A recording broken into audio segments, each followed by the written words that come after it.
হে WhatsApp people, কেমন আছেন সবাই? অনেকদিন পর আবার একটি নতুন ব্লগ নিয়ে হাজির। আজকে আমরা যাচ্ছি ঢাকা। কেন যাচ্ছি সেটি জানতে চোখ রাখুন ভিডিওতে। এখন আমরা আছি one and only Shah Amanat আন্তর্জাতিক বিমানবন্দরে। এরপর বোর্ডিং পাস শেষ করে আমরা অপেক্ষা করছি আমাদের বিমান অর্থাৎ দুলার গাড়ির জন্য। আমাদের আজকে দুলা মিন্স বর হচ্ছে আমাদের জাহেদ ভাই। ওনার জন্য মেয়ে দেখতে যাচ্ছি ঢাকা। গাইস, উনি হচ্ছে জাহেদ ভাই। উনি আর আমি বসে আছি আমাদের বিমান মশাইয়ের জন্য। 2,000 years later.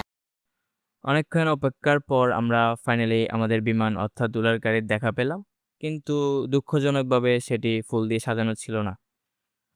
গাইস, অনেকে মনে করবেন আমরা সৌদি যাচ্ছি, কিন্তু এটি সৌদির বিমান হলেও এটি কিন্তু আমাদের ঢাকা নামিয়ে দিবে।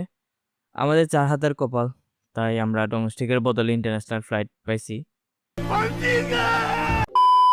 তো দেখতেই পাচ্ছেন এটা হচ্ছে আমার সিট। গাইস, আমি প্রথমে সিট পাইছি জানলার পাশে, কিন্তু একটি আপুর অনুরোধে আমাকে জানলার পাশে সিটটি ছেড়ে দিতে হলো। কারণ আপুর প্রথম যাত্রা, উনি নাকি জানালার বাইরের দৃশ্য উপভোগ করতে চান। দেখেন গাইস, মেয়েদের এত এত হেল্প করার পরও আমি সিঙ্গেল। साला ये दुख का खत्म नहीं होता बे। যাই হোক, এখানে আমাদের সেফটি ইন্ট্রোডাকশন দিচ্ছে, কিন্তু আমি এমন ভাব ধরলাম যেন আমি প্রতিদিন ফ্লাইটে যাওয়া আসা করি এবং আমি সব জানি। এরপর দেখতে পাচ্ছেন গাইস, আমাদের বিমান ফাইনালি টেক অফ করলো। এরপর আমি বাইরে লক্ষ্য করতে গিয়ে দেখলাম এভাবে কিছুক্ষণ বিমান চলার পর আকাশে গিয়ে বিমানের ইঞ্জিন বন্ধ করে দিল। এভাবে তারা কত ফিউল বাঁচিয়ে নিচ্ছে আর আমাদের থেকে কত কত টাকা নিচ্ছে টিকেটের। আমি কিছুতেই মেনে নিতে পারবো না। তো গাইস, আমি সব ভুলে গিয়ে দেখলাম আমার সামনে একটি টেবিল রাখা, কিন্তু তারা কোনো খাবার দিল না। মনের দুঃখে আমি ডিসপ্লেতে মুভি চলে কিনা খুঁজতে গিয়ে দেখি ওয়াইফাই চলে না। এরপর একটু ম্যাপ অন করে বিমানের পাইলটদের মতো ভাব ধরলাম। তারপর বাইরে তাকিয়ে দেখি কে যেন বিড়ি খেয়ে অনেকগুলো ধোঁয়া করে ফেলেছে, যার কারণে সবকিছুই ঝাপসা দেখা যাচ্ছে। তো এগুলোর তোয়াক্কা না করে আমি দেখলাম জাহেদ ভাই মেয়ে দেখতে দেখতে পছন্দ হয়নি বলে ঘুমিয়ে পড়েছে। এরপর বিমানটি আস্তে আস্তে ল্যান্ড করতে লাগলো এবং মনে মনে আমাদের বলতে লাগলো, গরিব, অনেক বক বক করছিস, এবার নাম। মনের কষ্টে বিমান থেকে নেমে দেখি হেল্পারবিহীন 3 নাম্বার বাসে করে আমাদের নিয়ে যাচ্ছে কই জানি। তো গাইস, 3 নাম্বার বাস থেকে নেমে আমরা গাড়ি করে চলে যাচ্ছি জাহেদ ভাইয়ের জন্য মেয়ে খুঁজতে। তারপর গাড়ি থেকে বাইরে চোখ রাখতে দেখি আমার মনের মতো ঢাকার রাস্তাও ফাঁকা।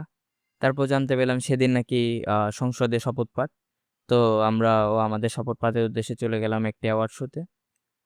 এখানে একের পর এক সুন্দরী নারীরা আসছে হেঁটে। আমি জাহেদ ভাইকে বললাম এখান থেকে পছন্দ করতে আমাদের ভাবি, কিন্তু জাহেদ ভাই পছন্দ হচ্ছে না বলে আমাকে একা ফেলে চলে গেল। এরপর হঠাৎ করে দেখি আমার সামনে বুশরা কাবির। বুশরাকে দেখে আমি আমার চুল ঠিক করতে করতে এসে চলে গেল। এরপর ভারাক্রান্ত মন নিয়ে ছোটাছুটি না করে আমি বসে পড়লাম ঈদের ফ্যাশনেবল জামা কাপড়ের সাথে মেয়ে দেখতে।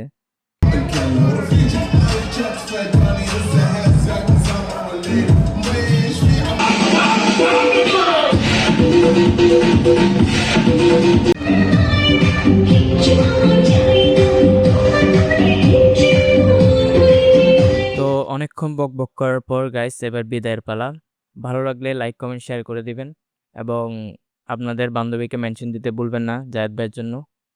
আল্লাহ হাফেজ।